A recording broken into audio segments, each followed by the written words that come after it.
for 515 Fantasy Football. I know football. Are you ready for some football? Domination on Sundays begins with listening to these guys on Thursdays. You ready for this? Nearly 40 years of fantasy football experience between them. Yeah! One is a proud veteran of the United States Marine Corps, husband and father, entering his 17th year of fantasy competition. Brian Eikenberry.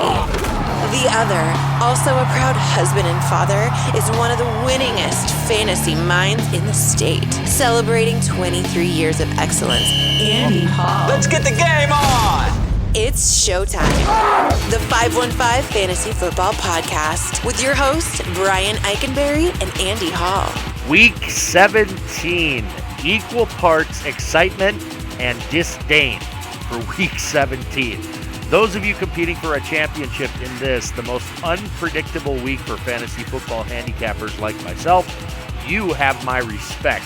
But your commissioner is a masochist, making you battle all the way to the top of the hill, only to find a veritable quagmire that collectively is as bad as the preceding 16 weeks combined.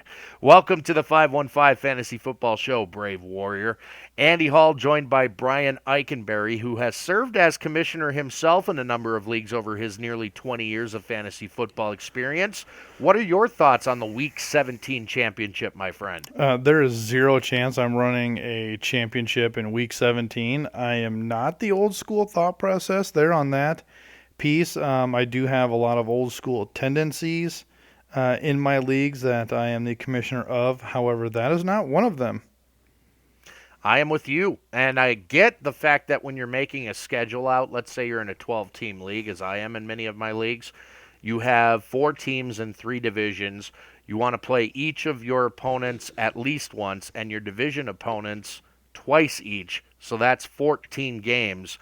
I get the fact that that's your regular season. Then you have 15, 16, and then, of course, 17 is your championship, depending on how many teams you let into the playoffs. My guess is most leagues probably let 6 of the 12 in. I suppose if you whittle that down to 4, you could still have a Week 16 championship. But, yeah, I'm like you, Brian. I'm not a fan of the Week 17 championship. But, you know, facts are facts. Some leagues still play them, and that's why we're here. Yeah, absolutely. You can't complain. It gives us a job, right? Yeah, so to speak.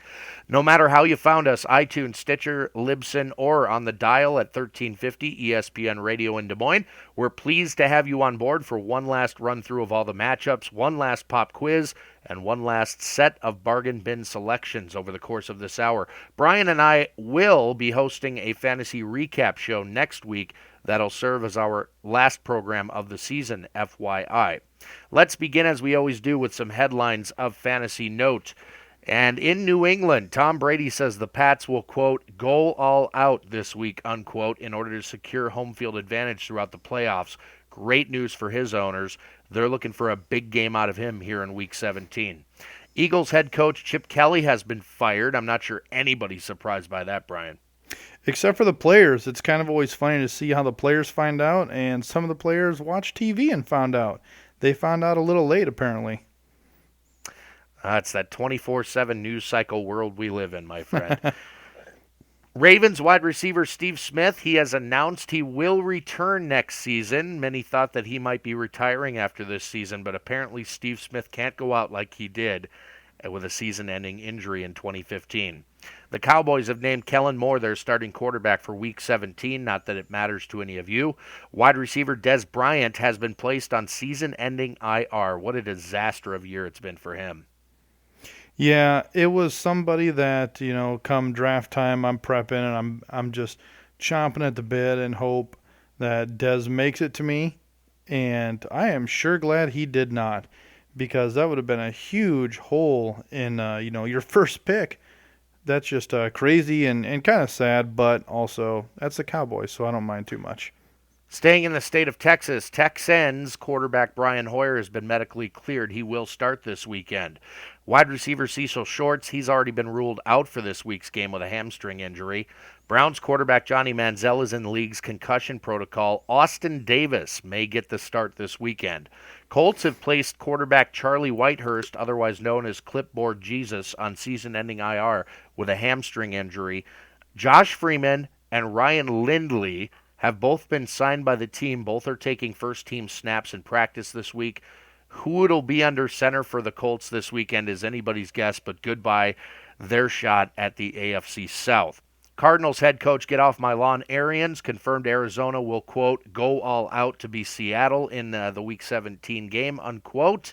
That's great news for any fantasy owners that have a lot of Cardinals stock.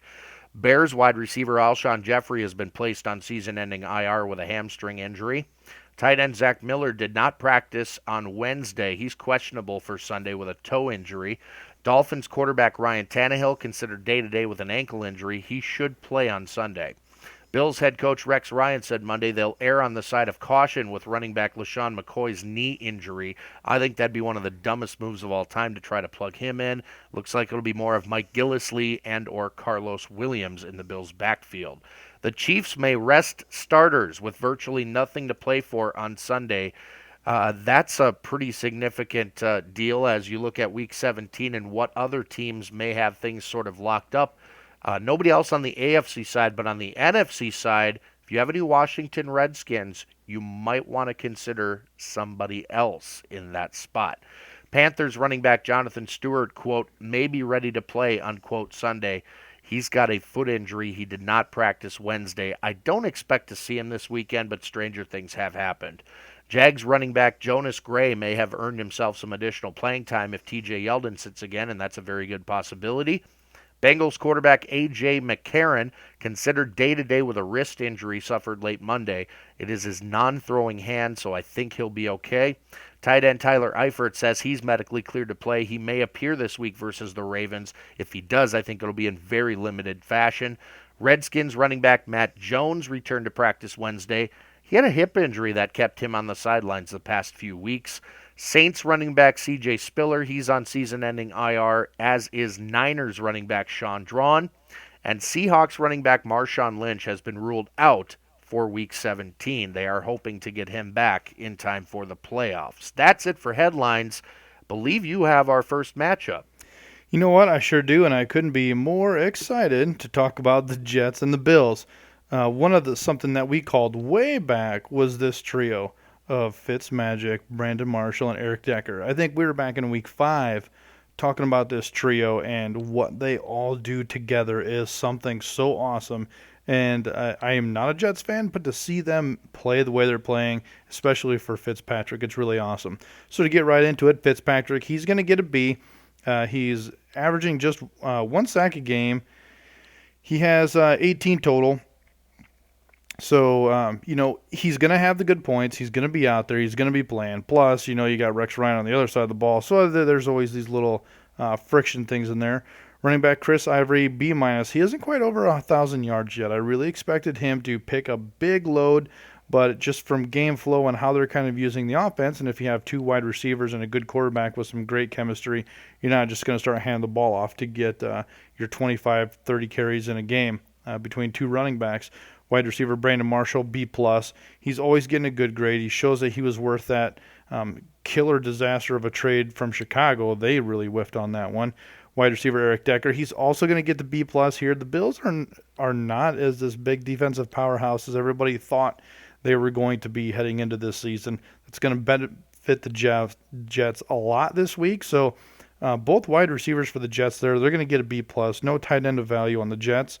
Flipping the coin over the Bills, Tyrod Taylor, I'm going to give him a B-. He's really been up or down, boom or bust. Definitely not something I want to trust in championship round. You heard in the headlines about McCoy, so we're going to give Carlos Williams a C+. He's going against the Jets and one of the best defenses in the league, so there's no point to throw all your chips in on Carlos Williams or Gillislee, so I'm staying away from that group. Wide receiver Sammy Watkins, I'm going to give him a B- this week. He's likely going to get shut down by Revis. I'm not expecting big things. The kicker here is wide receiver Chris Hogan. I'm going to give him a B.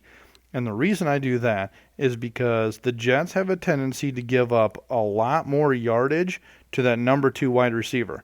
Chris Hogan is nothing flashy, but hey, if it's just man coverage and he gets a shot to pick up, 5 or 6 balls, he's got a good shot at making some good points on your roster there, especially if you're in an injury situation. So Chris Hogan, I'm going to give him the B there. And unfortunately, we thought there were going to be tight ends of value on the Bills, but there isn't this week. Yeah, I think they placed Charles Clay on season-ending IR, which is bad news for him. It's been a bust of a season. By the way, Brian, I thought the kicker was Dan Carpenter. Nice. Ha. Crickets. Love it. Cricket. My first matchup, New England at Miami. On the Patriots side, Tom Brady is an easy A. He threw for 356 yards and 4 touchdowns earlier this season against the Dolphins. He has the motivation to earn home field advantage throughout the AFC playoffs with a win. Love him this week. James White, I'm giving a B+ to. He scored in 4 of his last 6 games and continues to get a ton of targets in the passing game week to week, in addition to getting a few carries as well. I know they say Steven Jackson's going to get a bigger look this week. I'm not buying it. I'm leaving him on the bench. And Brandon Bolden has a decent shot here at some fantasy production. I'll give him a middling grade of C+. Over to the receivers, Julian Edelman, a B-. There are reports suggesting he'll return to the field this weekend. If he does, I wouldn't expect the amount of production you were getting from him pre-injury, certainly, but it is feasible he could contribute a decent amount, especially considering Miami ranked 22nd against opposing wide receivers, giving up over 25 fantasy points per game to the position on average in standard scoring leagues.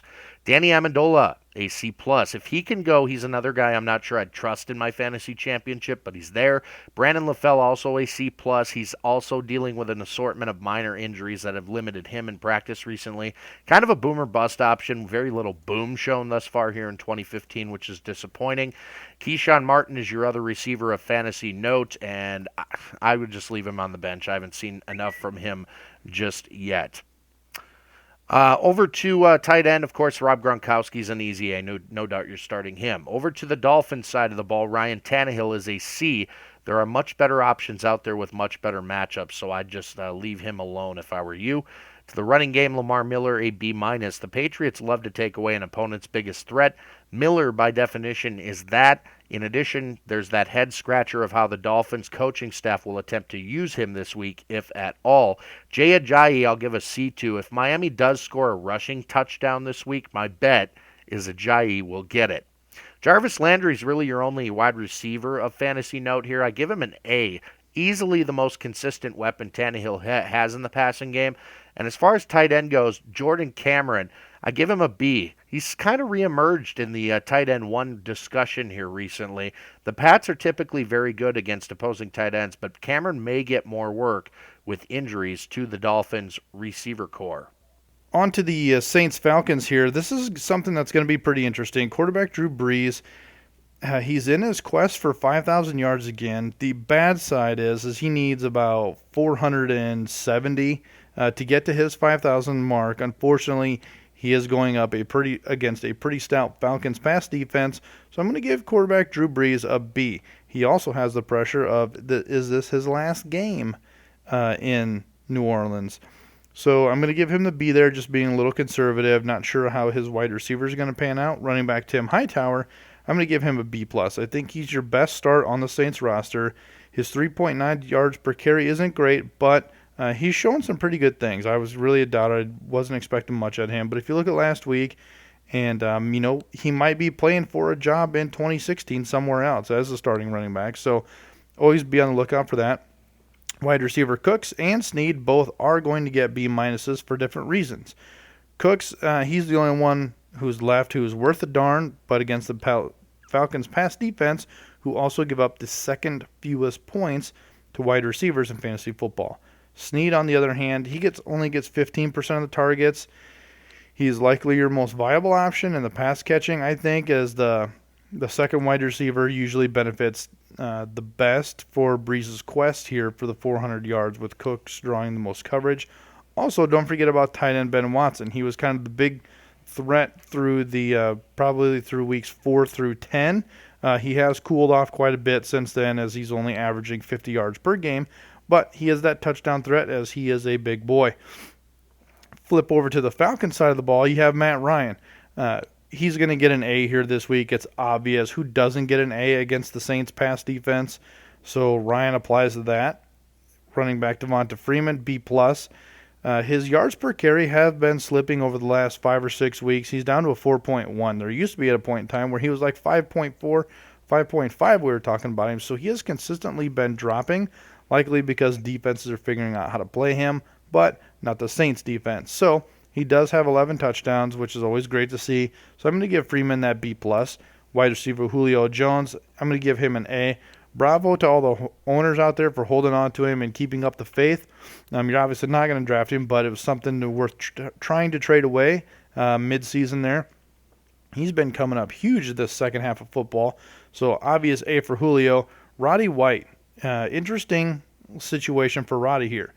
This could be his last year in the uniform. He only has 496 yards this season, which is absolutely terrible.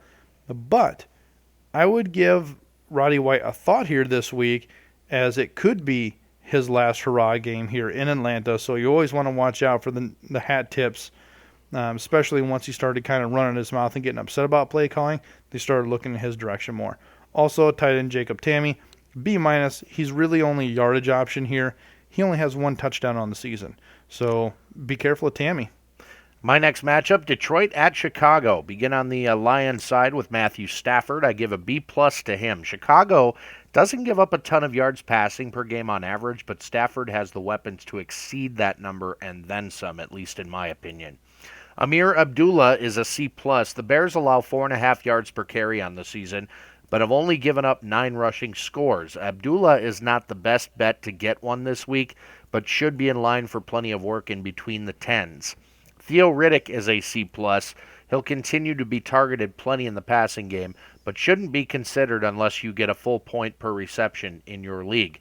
Joique Bell I'll give a C to. Goal line work primarily. If the Lions do get a chance near the stripe, he'll likely be the carrier. Calvin Johnson is a B+. Chicago ranks 4th in the league in terms of yards allowed to opposing receivers, but are 20th in terms of touchdowns allowed. Johnson is a solid play this week because he can score any number of ways for the Lions. Golden Tate, a B-, a flex-worthy candidate, is Golden Tate this week. Eric Ebron, a C. Tough to project his production week to week. I think there are better options out there. Over to the Bears side, Jay Cutler, a C. I wouldn't start him this week considering his lack of weapons. Alshon Jeffrey has just been placed on IR. They'll likely lean on the running game, and here's where it gets tricky. Jeremy Langford, I give a B to. It appears as if the Bears are grooming him to be the feature back once Forte departs, and could be in for a slightly larger role this week because of that. The Lions are a middle-of-the-road run defense. They've surrendered the second most rushing scores in the NFL on the season. Matt Forte, I give a C to. He's banged up a bit and likely playing his final game in a Bears uniform, and that's if he's active this weekend. The reason he might not be active this weekend is the emergence of Kadeem Carey, who's the vulture of last week with 2 touchdowns for the Bears. I give him a C grade. He'll only get touches if Forte is limited or for some reason inactive. Eddie Royal, the only wide receiver of fantasy note for the Bears.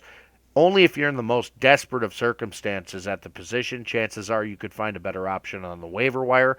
Tight end Zach Miller, I mentioned, is a bit banged up, but still a good play this weekend. If he does go, I give him a B because Cutler has very little else to work with.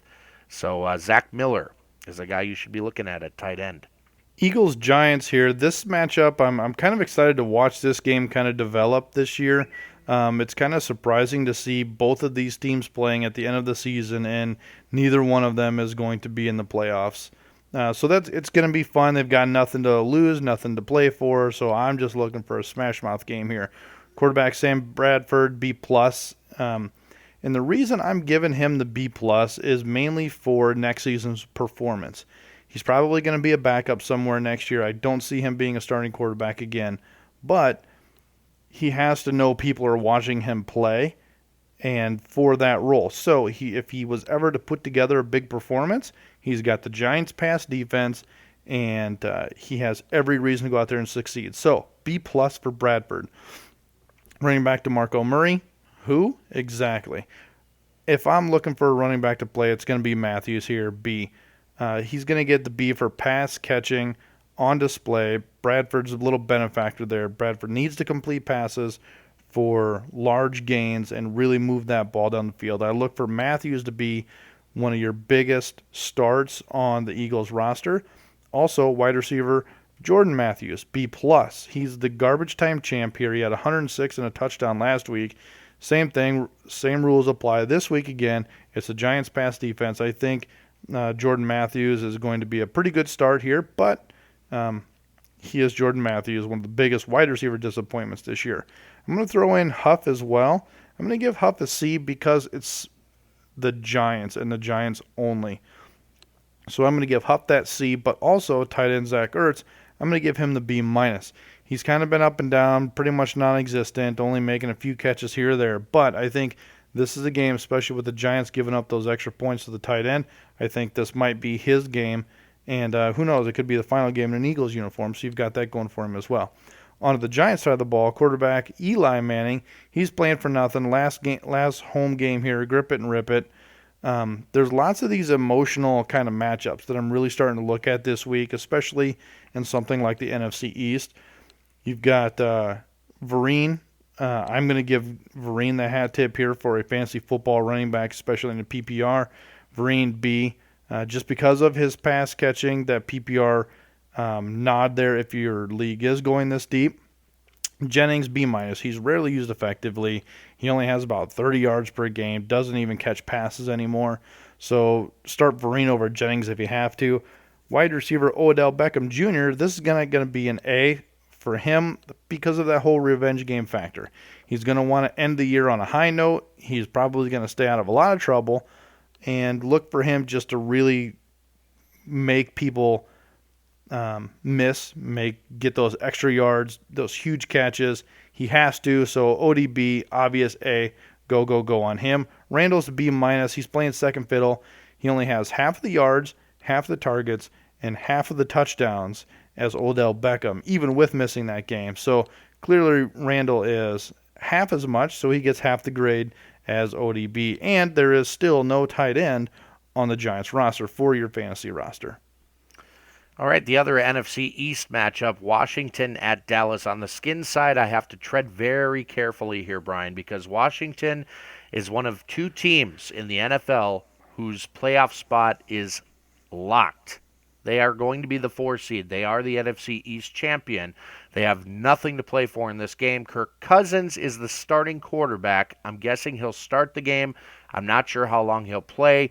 I'll give him a C grade, despite the fact that he's been as bankable as any fantasy quarterback the last few games. The Redskins have nothing. Let me repeat, nothing to play for this week. So Cousins likely not playing a full game here. Matt Jones, I'll give a B to. If he plays, and it looks like he might, Jones could end up getting a pretty big workload with the Skins resting the majority of their starters for the playoffs. Alfred Morris, I'm going to leave on the bench. Deshaun Jackson, a C grade. Dallas, actually a tough pass defense. Plus, again, I don't expect him to play a full game. Pierre Garçon, I'm leaving on the bench. Jordan Reed. Now, this is a tough pill to swallow because if you're in the fantasy championship here in Week 17, chances are Jordan Reed may have been the tight end to help get you there. He is number 2 in fantasy scoring at the position in a lot of leagues, right behind Rob Gronkowski.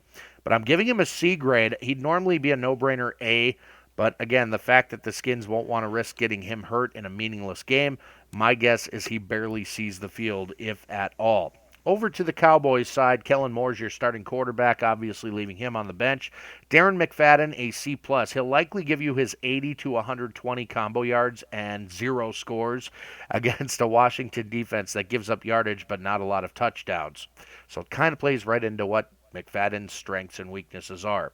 Terrence Williams, a C. He may get lucky on a long one. I'm not counting on it, though. Cole Beasley, I'll give a C to as well. He's a volume play, very low expectations there. Jason Witten, a B-. He'll see his normal workload in this game.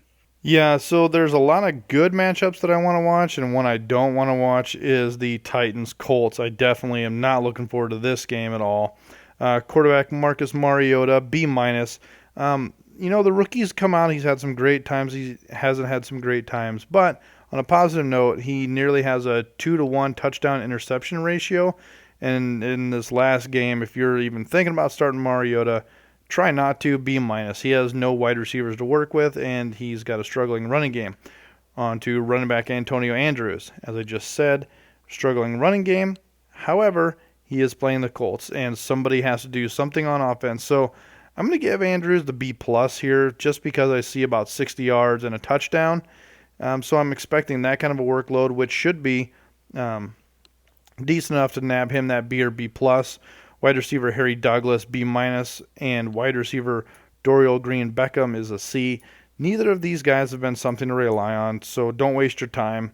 Unfortunately, it's just the hand the Titans have been dealt here. It's already cost them a coach, and looks like it might cost them an interim head coach. If you are going to grab a pass catcher, tight end Delaney Walker. He's always been an A in my book this entire year. One of the most catches a lot of balls, has a lot of yards to his name. So he's the only guaranteed pass catcher again here in Tennessee, and Mariota has shown a pretty good chemistry with the tight end Delaney Walker. Quarterback for the Colts, probably looking like Josh Freeman. It's unbelievable that he's actually back in action. So D for don't and get away. If I can't imagine a scenario where you would even consider this to happen. It's probably going to cost Chuck Pagano his job for the mismanagement of the team. Someone's got to pay that price. Running back Frank Gore, I'm going to give him an A here. It might be his last game ever, but he had, why not go on a bang? He's got 117 yards here. I'm thinking Gore's going to throw up some big numbers here. On the wide receiver note, I definitely feel sorry if you have T.Y. Hilton in your championship roster. There's a very good possibility, and he has overcome a lot of bad situations from quarterback play, but he has not faced one as bad as Josh Freeman. So T.Y. Hilton's going to get a B-. Not his fault. It's going to be his quarterback and his team's fault. Good grief, Moncrief. He's going to suffer the same fate here. I'm giving him a C. He may actually catch more passes, but he's only catching them for about 5, 6, 7 yard routes, and that's about where it stops. He does have a very low yards per catch, and it's going to get worse.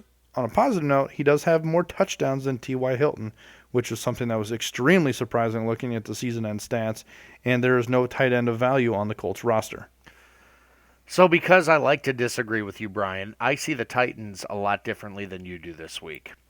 Really? Yeah, I don't see Mariota starting. I think he's still nicked up. I think Zach Mettenberger will be the starting quarterback, and nobody's starting him in the fantasy championship. And I think the running back that will get the most action this week won't be Antonio Andrews. It will actually be Bishop Sankey. You think Antonio Andrews screwed it up bad enough, huh? I do. Yeah, I think Sankey showed enough last week that they're going to give him more field time and more touches this week. But not that it matters because you're not starting either one of those guys. You're not starting either one of them. That's it. I got one more matchup here before the pop quiz, Brian. It's Baltimore at Cincinnati. On the Ravens side, Ryan Mallett, your likely starting quarterback. I'm leaving him on the bench. Buck Allen, a C. The Bengals rank 7th in rushing yards allowed and 4th in rushing touchdowns given up. They're playing at home and hoping to secure a first-round bye in the upcoming playoffs. That'll mean they'll be keying on Allen since the Ravens' passing game isn't scaring anyone. Kamar Aiken, a C+. He continues to be heavily targeted no matter who's under center, but this week gets a ball-hawking Bengals defense that has allowed only 17 touchdowns to pass catchers on the season. That is good for third least in the league. Max Williams is your starting tight end. I'll give him a C+ here because I think the rookie is showing some flashes here toward the end of the year, and this could be one of those games where maybe he just grabs one in garbage time. Over to the Bengals side, A.J. McCarron gets a B. Aside from a hurt wrist on his non-throwing arm, McCarron should be a decent spot start against a Ravens defense that easily played their best game of the season last week, but over the course of the year, they've been one of the league's worst against the pass. Jeremy Hill and Giovanni Bernard both getting C+ in this game.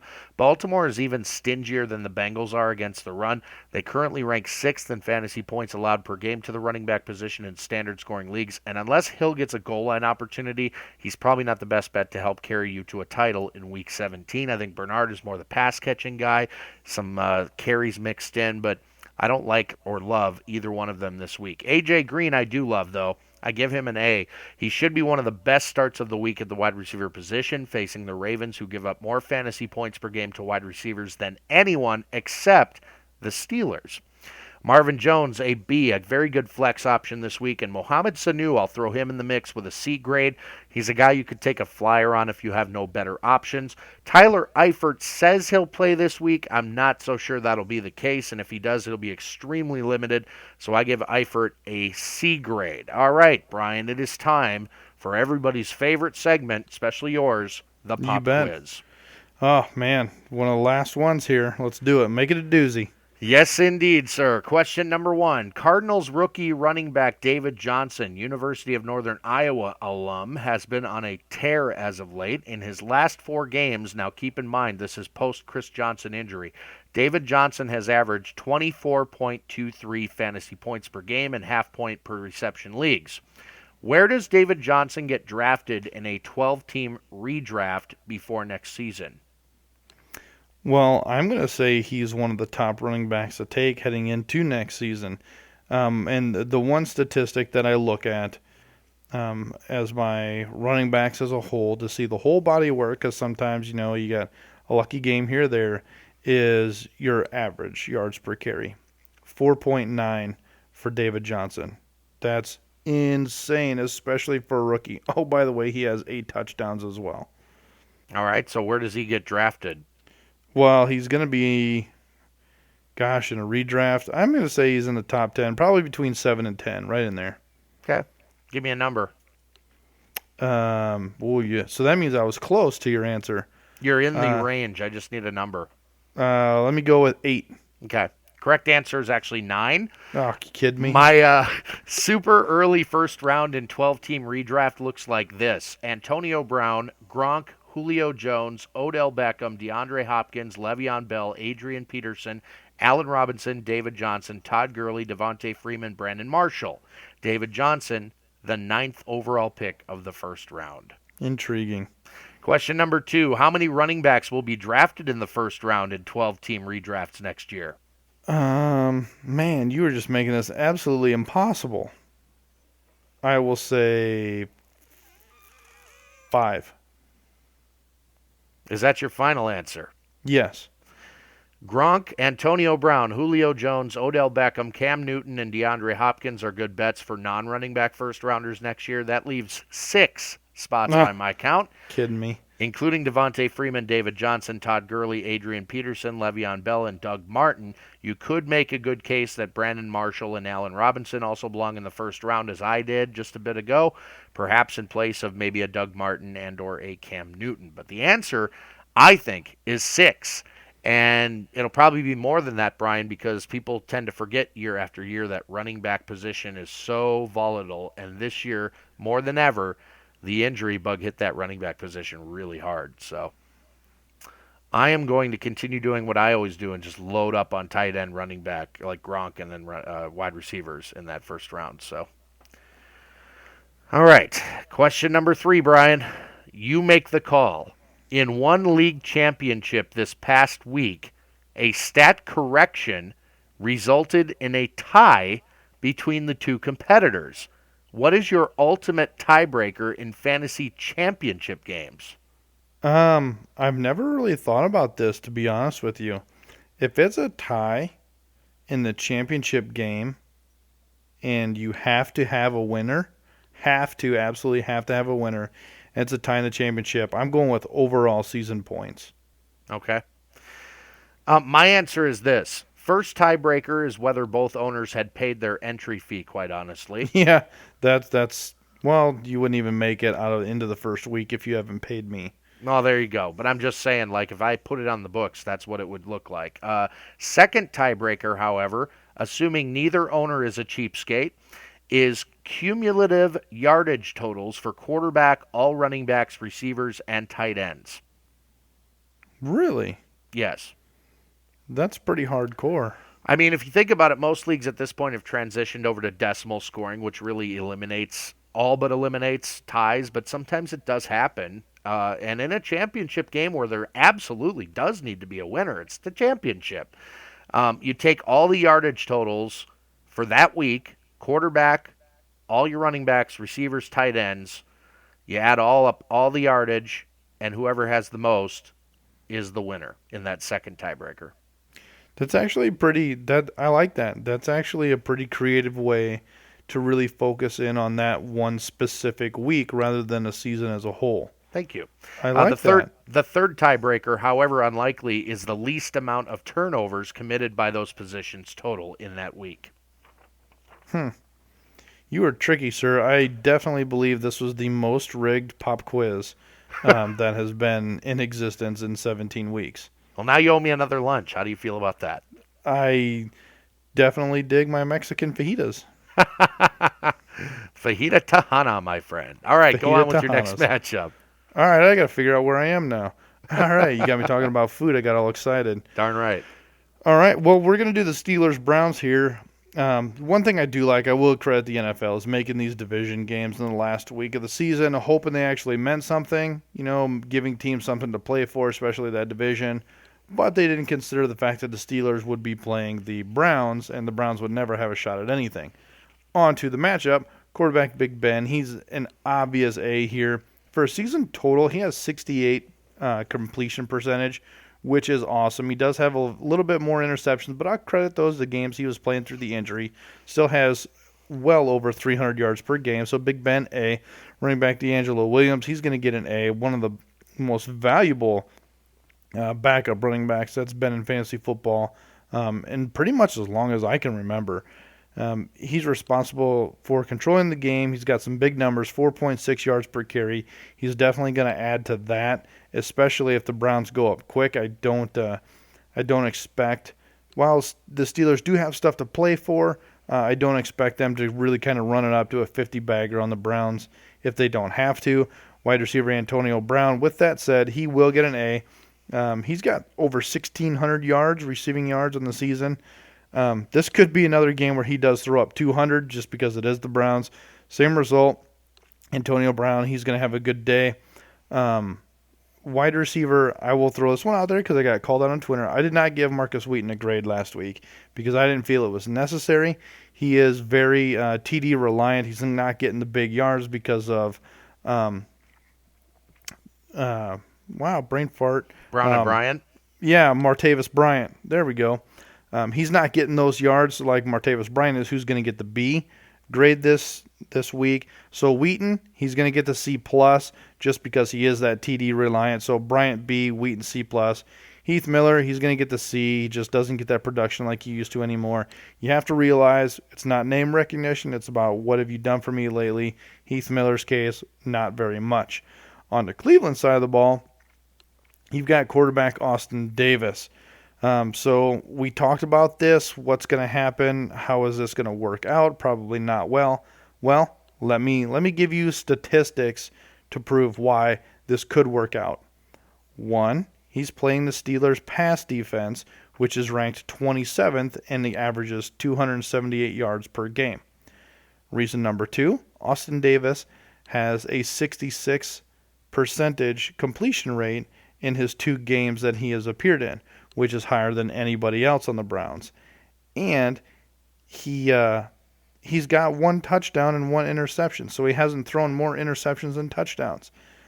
Put those things together, don't count out Gary Barnidge. I think Austin Davis, if you really have to roll the dice, and you were playing an uber-conservative league where everybody picked up quality quarterbacks to stack the box against you, I think you could go with Austin Davis. However, if you have to, you're probably going to lose. Running back Isaiah Crowell, he's going to get the D. Obvious reasons. The Crow's not working out. Playing the Steelers, they're going to be behind a lot, so they're going to have to throw the ball a lot. Wide receiver Travis Benjamin, I'm going to give him a C+. The Steelers do like to give up a ton of yards, and their pass defense is pretty weak, which will lead me into tight end Gary Barnidge.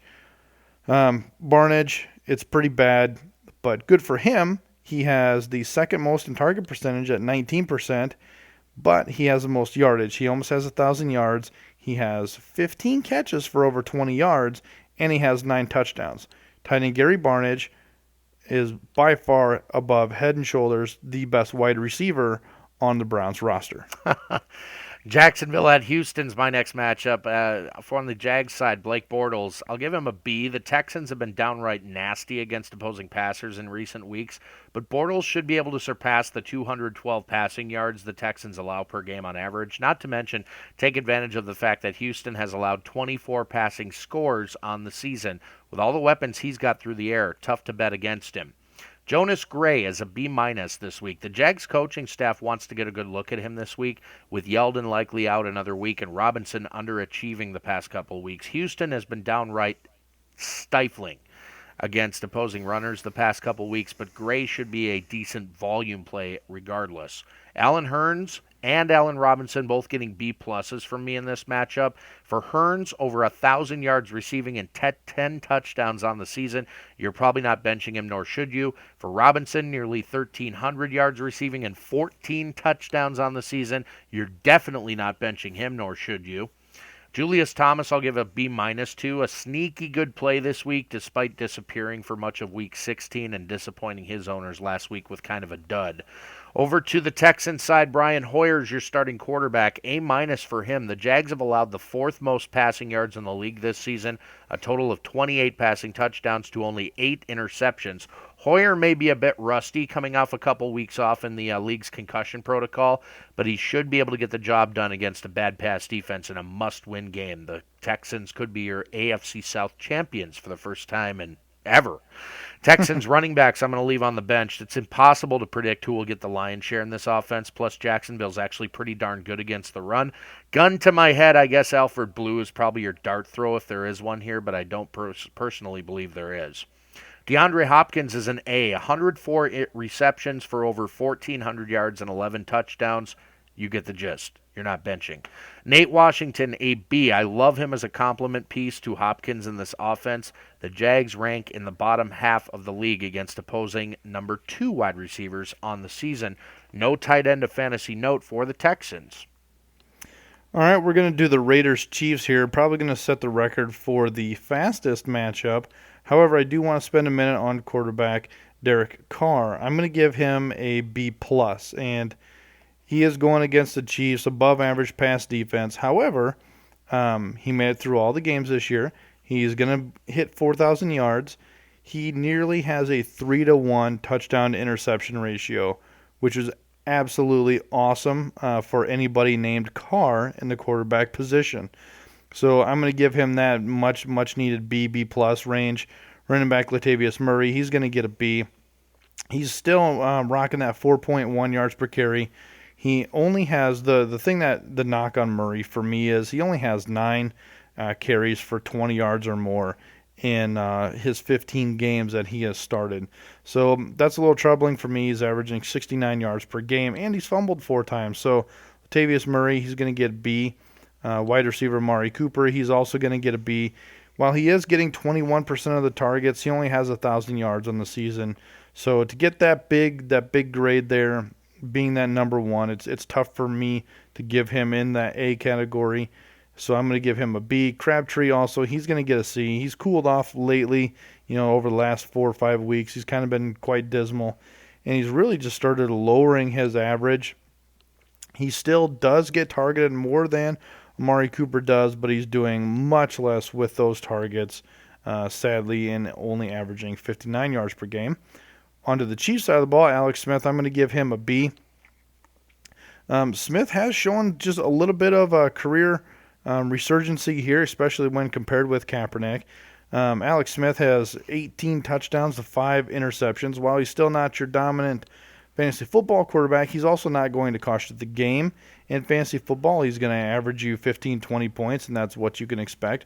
Running back Charkandrick West, I'm going to give him the A this week. I don't think Oakland's got what it takes to stop them in the rushing defense, even though they do have the 9th best.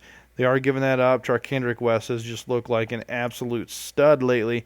He has had a down game or 2, but look for him to keep it up. Wide receiver Jeremy Maclin, he's getting 26% of the targets. Alex Smith has really connected with him. He has 7 touchdowns this year and 13 catches for over 20 yards, which is absolutely huge for me. So Maclin A, tight end Travis Kelce B+. He is the number 2 receiver on the Chiefs roster, and he actually averages nearly the same amount Jeremy Maclin does per catch, just Maclin catches a whole lot more balls. San Diego at Denver on the Chargers side. Phillip Rivers I'm going to leave on the bench. Despite the fact that he's been serviceable recently, he puts up a ton of yards through the air. We know that. I can't endorse starting him against the league's #1 pass defense with a lot of motivation this week. Danny Woodhead, a C+. He may grab some Rivers passes, but on the whole, he won't be productive enough to help you win a fantasy championship. Stevie Johnson, a C. He's poised to return this week. He likely will be targeted a ton, but this is a really tough matchup. Antonio Gates, a C. The old man will be rendered relatively useless this week, at least in my opinion. Over to the Denver side, and Brock Osweiler, a B for Brock. Better than average start this week against a Chargers defense that ranks near the middle in all facets of their game when it comes to stopping the pass. C.J. Anderson, a B. A bit of a roll of the dice, but I actually believe both Broncos running backs are decent starts this week. With Anderson, he's a guy I expect to get a slight majority of the work with a very good chance he reaches the end zone at least once against a terrible Chargers D that has, to their credit, looked improved here the past 3 weeks. Ronnie Hillman, I'll give a C+ to. He's splitting carries with Anderson.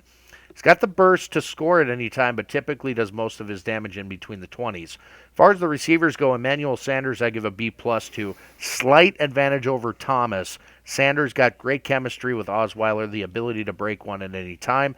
Demaryius Thomas, a B. Size and speed kills in the fantasy game. Denver will throw plenty for Thomas to be an intriguing option this week. Owen Daniels is the tight end. I'll give him a C+. He got nicked up a bit last week, but enjoyed heavy usage in the short passing game and could be in line for more work this week. The question is, do you trust him? No, I do not. Bucks Panthers quarterback Jameis Winston B-. He's made it through. The rookie's made it through all of his games so far too. The trouble is, he suffers from his receivers catching the ball. So Jameis Winston's actual fantasy relevancy is dependent on how many balls Mike Evans drops. So I'm going to give Jameis Winston a B-, especially going against the Carolina defense, who definitely has something to prove this week to let everybody know that they are still in charge and they are still the boss. Running back Doug Martin, for that reason, I'm going to give him a B. I think he has the skills to make it. He has averaging 5 yards per carry, 13 over 20, so I definitely look for Doug Martin to at least put up a pretty good fight. Wide receiver Mike Evans, I'm going to give him a B-. He's going to draw some pretty stout coverage on the defense, and I think they're going to shut him down for the most part. Tight end Austin Seferian-Jenkins, I'm also going to give a C to. It's not going to be a good game to be a Buccaneers fan, I don't think. On the Panther side of the ball, however, Cam Newton, I'm going to give him a B+, not quite the A there. I think they're going to take it easy, try and minimize the hits. They should have a pretty easy win here against the Buccaneers. With that said, I just don't see them putting Cam Newton in a lot of harm's way, given the playoff scenario and what they have to rolling on his shoulders. So he's going to get that MVP. Don't worry about it. But I'm going to give Cam Newton the B+. Running back Jonathan Stewart, you heard about him potentially coming back. I don't think he's there yet. I think he's going to get the rest that he needs to get rested up. Running back Artis Payne would be your fill-in guy. I'm going to give him a B-. The thing about Payne is, he's the backup for a reason, obviously. But he does have a 4.5 yards per carry average. And that's my make or break for a running back is, what are they averaging? He's got 4.5. So he does have a little bit of confidence there, B-. Gid Jr., he's busted up. Watch his availability day to day. I don't see him getting pushed out there for long periods of time, so give him a B. However, I do expect Corey Brown and Jericho Cotchery to put up a good fight, be there when Cam needs them. All the receivers are going to get a B. You never know which way they're going to go. Tight end Greg Olsen, I'm going to give him the A on the Panthers roster just because he's Greg Olsen. He deserves it, and he's the leading receiver on the Panthers roster. Seattle at Arizona. A lot of playoff implications in this matchup. On the Seahawks side, Russell Wilson, I give a C+ to. Arizona is one of the league's toughest defenses. They can beat you any number of ways with a pass rush, turnovers, a great pass coverage. Wilson has been white hot in the last month, but hasn't seen a defense like the one he's about to face this weekend in quite some time. Seahawks running backs, I'm leaving them all on the bench. I see no clear path to fantasy success for any of their runners, including Fred Jackson. Doug Baldwin, a B+. Extremely tough to bench a guy that has scored 12 touchdowns in the last 7 games. No matter how tough Arizona's defense is, Baldwin needs to be in your starting lineup. Tyler Lockett, a B-. He and Jermaine Kearse are nothing more than flex options in PPR leagues this week, in my opinion. No tight end of fantasy note for the Seahawks. Over to the Cardinals side, Carson Palmer, a B. Despite Seattle ranking just behind Denver in terms of holding down opposing quarterbacks, Palmer has enough weapons to consider, plus a solid running game, an above-average offensive line protecting him. He should be a fine play this week. David Johnson, a B. Seattle is the league's toughest run defense. That said, because they can't focus solely on one aspect of that Cardinals offense, Johnson should see enough volume to make him fantasy viable, give him at least one decent shot at a touchdown. Andre Ellington, I'm leaving on the bench. Michael Floyd, a B+. His success this weekend depends on who he draws in coverage. If Richard Sherman, I actually fade him down a notch to a B- grade. If it's anyone else, he's pretty much a solid B+. John Brown, a B. He should avoid coverage from Seattle's best pass defenders, making him a nice wide receiver 2 option. Larry Fitzgerald, a C. He may have a rough go at it this week, at least in my opinion. And again, no tight end of fantasy note for the Arizona Cardinals. Rams-Niners here. Quarterback Case Keenum. This may be the week to start him. He's going up against a terrible, terrible Niners defense here. So Case Keenum, he could get some action. It's not going to be crazy numbers.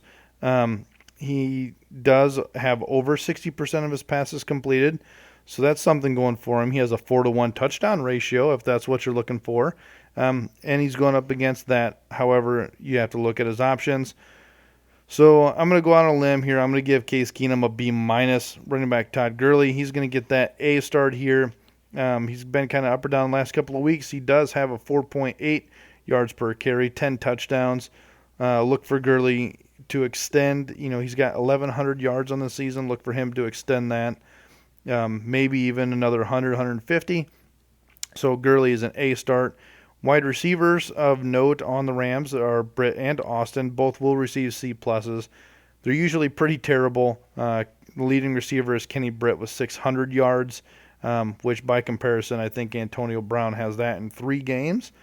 So definitely not something you want to have to throw into your roster. If you do, obviously I would just kind of go with Britt just because he has the most kind of yards in the receiver category.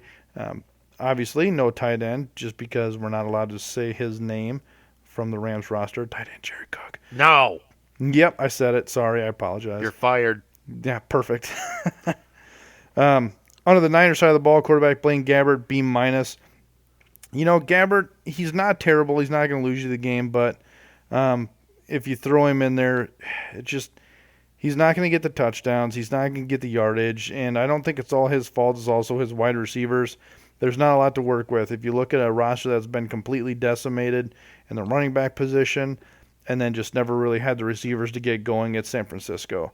Running back Jared Hayne, I think he is your running back who is going to get the majority of the work here. They signed him for a reason. They can run him into the dirt, get him injured, just do whatever. They're not going to keep him around after Sunday evening or Monday, whatever day you want to cut him. So Jared Hayne, he's going to get the C. Bolden and Torrey Smith, they're going to get a B and C respectively. Bottom line, they're too old. It's just not going to work out. They get a healthy combined. They get over a third of the targets thrown in their direction, but combined they have 1,300 yards, which Antonio Brown has 1,364. So you take the top 2 receivers on the Niners, add them together, and you don't even get an Antonio Brown. And there's obviously no tight end of value on the Niners roster. I could have done that matchup like this. All right, my next matchup is St. Louis and San Francisco. The Rams have Todd Gurley. The Niners have nobody. And that was I'm trying to be creative here. I'm trying to give extended value to the listeners. You're stretching, buddy. You're stretching. Minnesota at Green Bay is your Sunday night primetime game. Teddy Bridgewater is a C+. The Packers rank 13th in yards. Yeah, I know, right?